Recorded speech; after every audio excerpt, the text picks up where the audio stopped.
Police ಇಲಾಖೆಯಿಂದ ಒಂದು ಸಾರ್ವಜನಿಕ ಪ್ರಕಟಣೆ. ನಮ್ಮ ಎಲ್ಲ ಹೊಸಕೋಟೆ ತಾಲೂಕಿನ ಎಲ್ಲ ಸಾರ್ವಜನಿಕ ಬಂಧುಗಳಿಗೆ ಗೌರಿ ಗಣೇಶ ಹಬ್ಬ ಹಾಗೂ ಈದ್ ಮಿಲಾದ್ ಹಬ್ಬದ ಶುಭಾಶಯಗಳನ್ನು ಕೋರ್ತಾ ಇದ್ದೀವಿ. ಈ ಸಂದರ್ಭದಲ್ಲಿ ನಮ್ಮ ಸಾರ್ವಜನಿಕ ಬಂಧುಗಳಿಗೆ ಪೊಲೀಸ್ ಇಲಾಖೆಯಿಂದ ಕೆಲವೊಂದು ವಿಚಾರಗಳ ಬಗ್ಗೆ ಪ್ರಕಟಣೆಯನ್ನು ತಿಳಿಸಿದ್ದೇವೆ.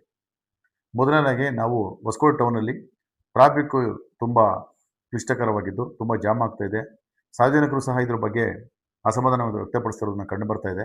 ಈ ದೃಷ್ಟಿಯಿಂದ ಹೊಸಕೋಟೆ ಟೌನಲ್ಲಿ ನಾವು ಮತ್ತು ನಗರಸಭೆಯವರು ಮುಂದಿನ ಸೋಮವಾರ ನಾವು ಮತ್ತು ನಗರಸಭೆಯವರು ಜಂಟಿ ಕಾರ್ಯಾಚರಣೆ ನಡೆಸಿ ಹೊಸಕೋಟೆಯ ಸುತ್ತ ಟೌನಲ್ಲಿ ಸುತ್ತ ಪ್ರಮುಖ ರಸ್ತೆಗಳಲ್ಲಿ ಫುಟ್ಪಾತ್ ಮೇಲೆ ಹಾಕಿರ್ತಕ್ಕಂಥ ಯಾವುದೇ ಅಂಗಡಿ ಮುಂಗಟ್ಟುಗಳನ್ನು ಮತ್ತು ಅಂಗಡಿಗಳು ಮುಂದೆ ಬಂದಿದ್ರೆ ಅವುಗಳನ್ನು ತೆರವುಗೊಳಿಸ್ತಾ ಇದ್ದೀವಿ. ಆದ್ದರಿಂದ ಈಗಲೇ ಎಲ್ಲ ಅಂಗಡಿಗಳು ತಾವು ಮುಂದೆ ಬಂದಿದ್ರೆ ತಾವು ತೆರವುಗೊಳಿಸ್ಕೊಳ್ಳಿ. ಎರಡನೇದಾಗಿ ಆ ಒಂದು ಅಂಗಡಿ ಏನು ಫುಟ್ಪಾತ್ ಇದ್ರು ದಯವಿಟ್ಟು ನೀವೆಲ್ಲ ಆ ಅಂಗಡಿ ಫುಟ್ಪಾತಿಂದ ತೆರವುಗೊಳಿಸ್ಕೊಂಡು ಬೇರೆ ಕಡೆ ಎಲ್ಲಾದರೂ ಒಳ್ಳೆ ಕಡೆ ಹಾಕೊಳ್ಬೇಕು ಅಂತ ಈ ಮೂಲಕ ತಮಗೆ ತಿಳಿಸ್ತಾ ಇದ್ದೀವಿ. ಹಾಗೂ ಎರಡನೇದಾಗಿ ಕಸಗಳನ್ನು ಹಾಕ್ತಾ ಇದ್ದಾರೆ, ಎಲ್ಲೆಂದಲ್ಲೇ ಕಸ ಹಾಕ್ತಾ ಇದ್ದಾರೆ. ದಯವಿಟ್ಟು ಸಾರ್ವಜನಿಕ ಬಂಧುಗಳು, ಸಾರ್ವಜನಿಕ ಮಿತ್ರರು ತಾವು ಕಸಗಳನ್ನು ಎಲ್ಲಿಂದಲೇ ಹಾಕಕ್ಕೆ ಹೋಗ್ಬಿಡಿ. ನಗರಸಭೆಯವರು ಬಂದು ಕಸದ ಗಾಡಿಯಲ್ಲಿ ತಂದು ತಗೊಂಡೋಗ್ತಾರೆ.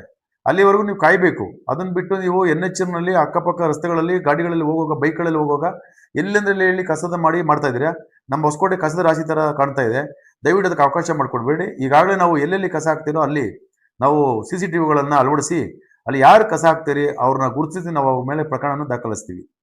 ಮತ್ತು ಮೂರನೇದಾಗಿ ನಮ್ಮ ಎಲ್ಲ ವಾಣಿಜ್ಯ ಮಳಿಗೆಗಳು, ದಯವಿಟ್ಟು ನೀವು ಹೊಸಕೋಟೆ ಟೌನಲ್ಲಿ ಎಲ್ಲ ವಾಣಿಜ್ಯ ಮಳಿಗೆಗಳು, ಎಲ್ಲ ಹೊಸಕೋಟೆ ತಾಲೂಕಿನ ಸಂಪೂರ್ಣ ಎಲ್ಲ ವಾಣಿಜ್ಯ ಮಳಿಗೆಗಳು ನೀವು ದಯವಿಟ್ಟು ನಿಮ್ಮ ಅಂಗಡಿಗಳ ಮುಂದೆ CCTVಯನ್ನು ಅಳವಡಿಸ್ಕೊಳ್ಬೇಕು. ಪಬ್ಲಿಕ್ ಸೇಫ್ಟಿ ಆಕ್ಟ್ ಪ್ರಕಾರ ನೀವು ಕಡ್ಡಾಯವಾಗಿ ಅದನ್ನು ಪಾಲಿಸಲೇಬೇಕು. ಯಾರು ಅದನ್ನು ಮಾಡಲ್ಲ ಅವ್ರ ಮೇಲೆ ಸೂಕ್ತ ಕಾನೂನು ಕ್ರಮ ಜರುಗಿಸಿ ನಾವು ಅವ್ರನ್ನ ವಿಧಿಸ್ತೀವಿ. ಮತ್ತು ಕೊನೆಯದಾಗಿ ನಮ್ಮ ಟೌನ್ನಲ್ಲಿ ನಾವು ಇತ್ತೀಚೆಗೆ ಹಬ್ಬಗಳು ನಡೀತಿದೆ. ವರಲಕ್ಷ್ಮಿ ಹಬ್ಬ ಆಗ್ಬೋದು, ಗಣೇಶನ ಹಬ್ಬ ಆಗ್ಬೋದು, ಬೇರೆ ಹಬ್ಬಗಳು ಯಾವುದೇ ಆಗ್ಬೋದು. ನೀವು ಅಂಗಡಿಗಳಲ್ಲಿ ಎಲ್ಲಿ ಬೇಕು ಅಂದರೆ ಫುಟ್ಪಾತ್ ಮೇಲೆ ಪ್ರಮುಖ ರಸ್ತೆಗಳಲ್ಲಿ ಎಲ್ಲಿ ಬೇಕೋ ಅಲ್ಲಿ ಬಾಳೆಕಂದು ಹೂಗಳನ್ನೆಲ್ಲ ಮಾರಿ ತುಂಬ ಗಲೀಜನ್ನು ಮಾಡ್ತಾರೆ. ನಾವು ಈಗಾಗಲೇ ಹೇಳಿದ್ದೀವಿ, ಹೊಸಕೋಟೆ ಟೌನಲ್ಲಿ GC ಸರ್ಕಲ್ನಲ್ಲಿ ಮಾತ್ರ ಅಲ್ಲಿ ಏನು ಖಾಲಿ ಜಾಗ ಇದೆ ಅಲ್ಲಿ ಮಾತ್ರ ನೀವು ಗಣಪತಿನ ಆಗ್ಬೋದು, ಬಾಳೆಕಂದಾಗ್ಬೋದು, ಹೂಗಳನ್ನು ಮಾತ್ರ ಮಾರಬೇಕು. ಪ್ರಮುಖ ರಸ್ತೆಗಳಲ್ಲಿ ಎಲ್ಲೂ ಸಹ ಮಾರಬಾರ್ದು. ಇದರಿಂದ ಸಾರ್ವಜನಿಕ ತೊಂದರೆ ಆಗ್ತದೆ, ಟ್ರಾಫಿಕ್ ಜಾಮ್ ಆಗ್ತದೆ. ಇದನ್ನೆಲ್ಲ ದಯವಿಟ್ಟು ತಾವು ಪಾಲಿಸಬೇಕು ಅಂತೇಳಿ ಸಾರ್ವಜನಿಕ ಪ್ರಕರಣವನ್ನು ಕೊಡ್ತೀವಿ. ಮತ್ತೆ ಪ್ರಮುಖವಾಗಿ ನಾವು ಈ ಹಿಂದೆ ಹೊಸಕೋಟೆಯಲ್ಲಿ ಒನ್ ವೇ ಮಾಡಿದ್ವಿ, ಸಂಚಾರನ ವ್ಯವಸ್ಥೆನ ಒನ್ ವೇ ಮಾಡೋಕ್ಕೆ ಹೊರಟಿದ್ವಿ, ಪ್ರಾಯೋಗಿಕವಾಗಿ ಮಾಡಿದ್ವಿ. ಆವಾಗ ಸಾರ್ವಜನಿಕರು ಬಹಳ ಸಂತೋಷವನ್ನು ವ್ಯಕ್ತಪಡಿಸಿದ್ರು. ಈಗ ಅದು ನಾವು ಮುಂದೆ ಹೋಗ್ತಾ ಅದು ಕಡಿಮೆ ಆಗ್ತು. ಸಾರ್ವಜನಿಕರು ಅದನ್ನು ಪಾಲಿಸಲಿಲ್ಲ ಸರಿಯಾಗಿ. ಇನ್ನು ಮುಂದೆ ಸಾರ್ವಜನಿಕರು ಸೋಮವಾರದಿಂದ ನಾವು ಒನ್ ವೇನ ಪಾಲಿಸ್ತಾ ಇದ್ದೀವಿ, ಒನ್ ವೇನ ಇಂಪ್ಲಿಮೆಂಟ್ ಮಾಡ್ತಾ ಇದ್ದೀವಿ ಅಧಿಕೃತವಾಗಿ.